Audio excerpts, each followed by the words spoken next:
2021 has definitely been a crazy year, with the world still dealing with a global pandemic and all the economic and social implications that have arisen as a result. We've had tons of changes in both our personal and professional lives. However, what most people don't know is that all of this has also contributed to a recent rise in online scams.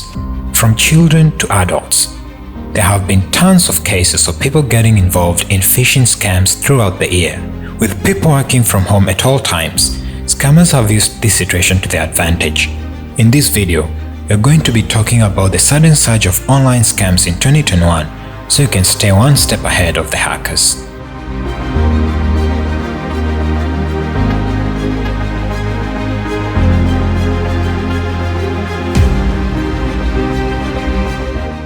Online scams have been around since the inception of the internet. Whether it's through emails, fake social media accounts, or even text messages, cybercriminals spare no expense to rope in innocent victims and then strip them of their money.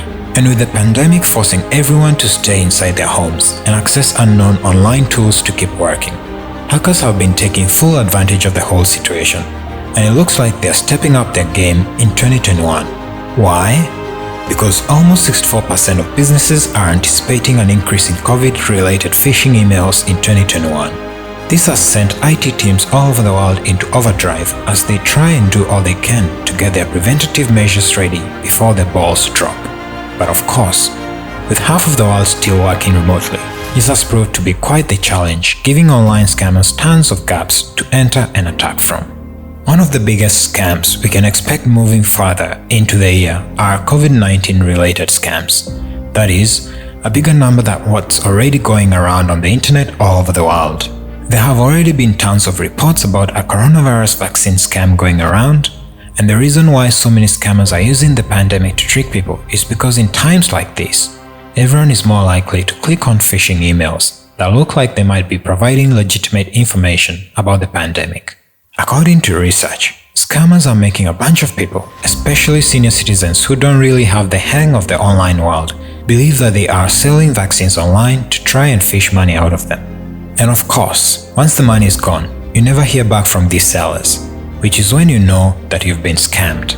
Another really popular scam has included remote working related phishing emails.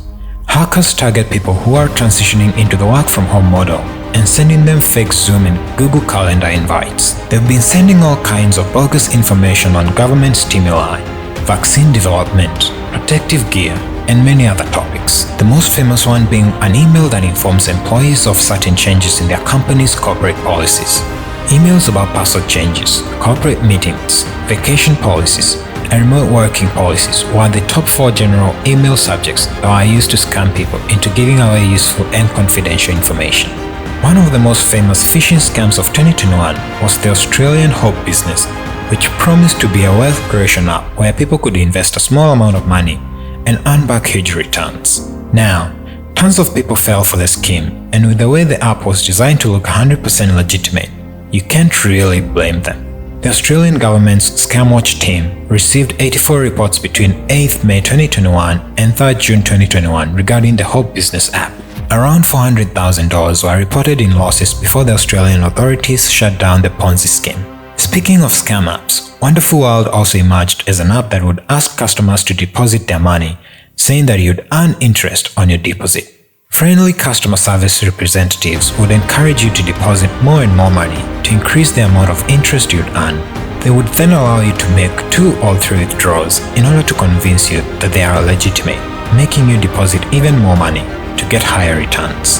But what people started noticing was that further withdrawals got delayed to a period of 1 or more months, with the customer service requesting customers to deposit extra money to cover for taxes. While both of these apps have been removed from Google and Apple stores, there are still links circulating, scamming people into joining these schemes. People have lost their hard-earned money and savings to this deception. Now, because of the pandemic, the way people shopped also went through a huge shift. Online payments and shopping has now become as normal as breathing for most of us. But did you know that scammers are also using your online shopping sprees to track you down and empty your bank accounts? That's right, shopping scams have been huge in 2021, where scammers pretend to be genuine sellers either with fake websites or fake ads on legitimate websites, which leads people into giving in and spending their money on products that will most likely never reach them because they don't exist in the first place. The reason why these scams have been so successful is because the internet guarantees these cybercriminals complete anonymity. They can use sophisticated designs and layouts, possibly stolen logos, and even a .com.au domain name and stolen business numbers to trick people into believing their legitimacy. However, if you're smart enough, there is a way to tell when you're being scammed. The biggest tip-off that a retail website is a scam is the method of payment. Scammers will often ask you to pay using a money order, preloaded money card, or wire transfer. But if you send your money in this way, it's unlikely you'll see it again or receive your purchased item. Many criminals targeted digital wallets and peer-to-peer payment methods such as Apple Pay and Zelle. About 18 million victims fell prey to scams through these digital payment methods last year. A new version of online shopping scams involves the use of social media platforms like Instagram, Facebook, Twitter, or even LinkedIn to set up fake online businesses. These function for a short time, often selling fake branded clothing or jewelry. After making a number of sales, the stores disappear. They also use social media to advertise their fake website, so do not trust a site just because you have seen it advertised or shared on social media. The best way to detect a fake trader or social media online shopping scam is to search for reviews before purchasing. Another great tip to identify scammers is if they require extremely sensitive information immediately. If they keep bothering you with calls, emails, or texts asking for personal information, know that something might be up. Don't let yourself be rushed into buying or investing into anything, and do your research before you commit to something. Cybercriminals use emergencies such as the coronavirus pandemic to get people to make decisions quickly. Always take time to think about a request for your personal information and whether the request is appropriate. And not just shopping, but in 2021, cybercriminals are using every platform they can to trick people into handing over money.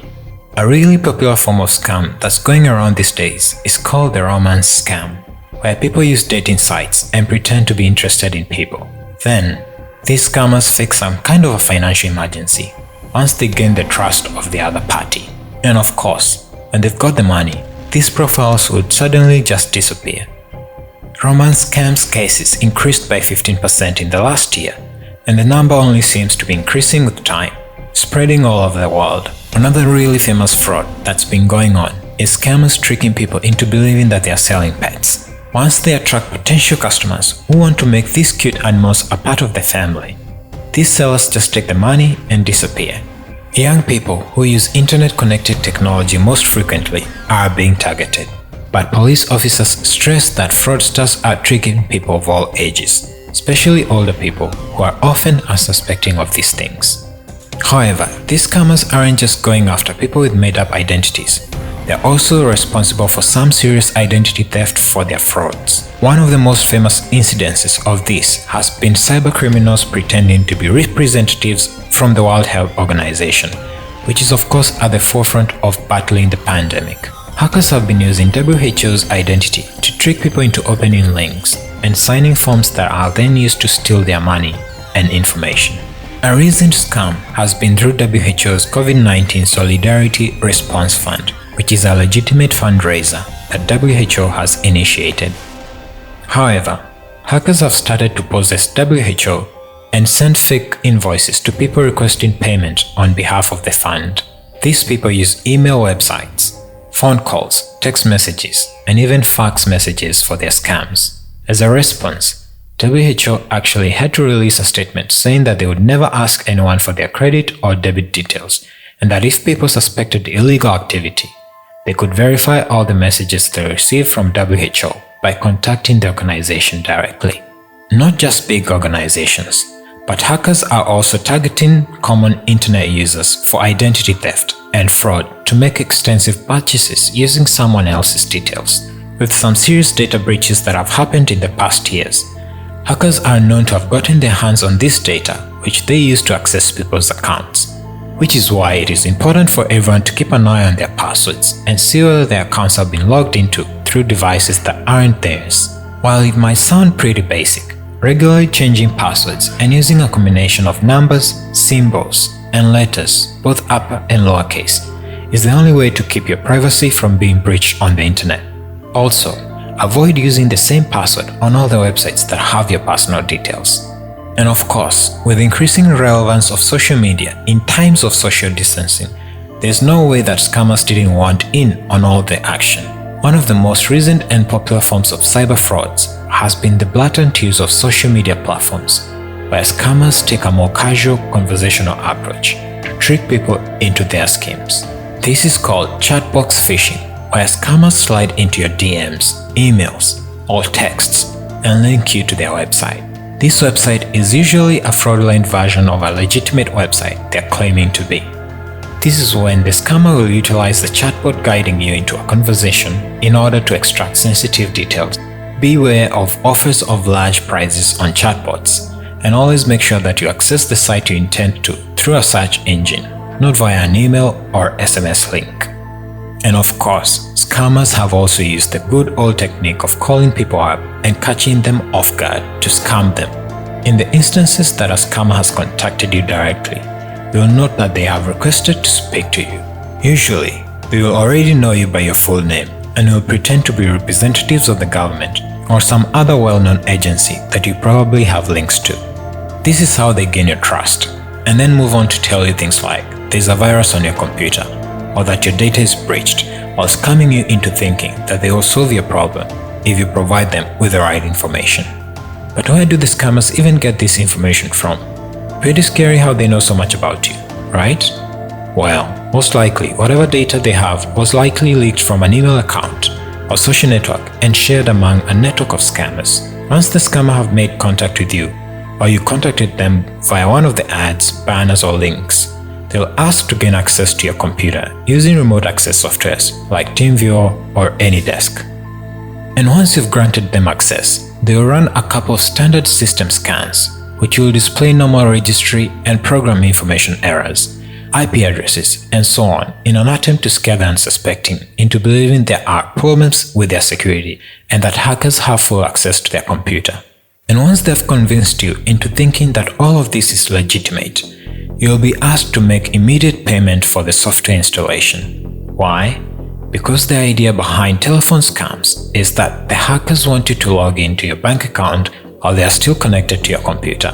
When you have logged into your bank account, the scammer blacks out the screen and attempts to transfer whatever money they can, while you think they are clearing out all the malware within your device. With all of these scams currently going on, cybersecurity experts believe that for the remaining part of 2021, you might experience a brand new form of scamming called smishing, where hackers will predominantly start using text messages to hack into people's personal data. Because people are generally not on guard when it comes to the text that they receive, hackers have found it easier to scam people through text messages, which are usually sent in higher volumes than emails. At the same time, when people receive emails with links, they are usually more suspicious than they might be when they receive a text asking them to follow a link. So you see how psychological all of this is? And while modern phones have great security systems, there's no way to screen any kinds of texts for potential threats. And as long as the user chooses to click on it, there's no way to prevent the scam, which means that now is the time to let people know exactly how dangerous phishing is and how many different types of forms it exists in. Without the right kind of awareness, there's really no stopping cyber criminals, and this year has definitely proven that. That's a wrap for the surge of online scams in 2021. Have you come across any of these scams that we've just talked about? Let us know in the comments below. If you liked this video and want to see more, make sure to subscribe to our channel. Until next time.